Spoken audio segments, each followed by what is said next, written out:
There's one candidate who's independent, who does not have the establishment behind him, who does not have multi-million-dollar independent expenditures being orchestrated by Wall Street bosses and others. And so I stand there saying I represent the middle class. I represent those who have voted, the voters who have been with me for many, many years when I ran for Attorney General and Governor, who understand I stood up for them on Wall Street, stood up for them as immigrants, stood up for them as low-wage workers, stood up for them as parents and students who needed to have their educational system funded.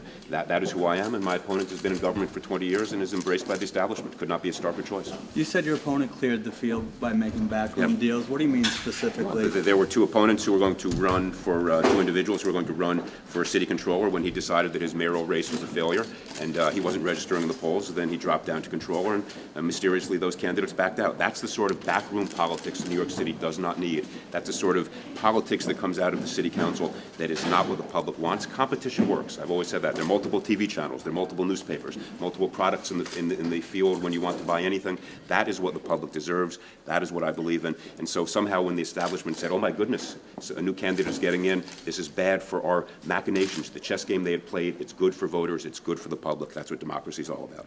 He's hammering away at the matter of trust.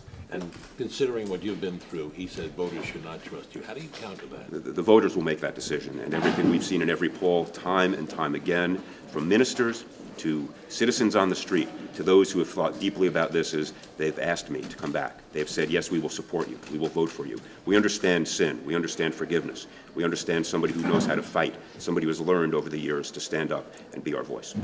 One more question? When you talk about corporate reforms and using the pension funds for that, can you give us some more detailed discussion about what you think would actually Absolutely. I'll give you two easy examples. One, we will be a voice to make sure that those who are on the risk management committees of every financial institution have the skill set they need. You go back to the cataclysm of 2008, you can look at who were on these committees. The individuals simply didn't understand risk.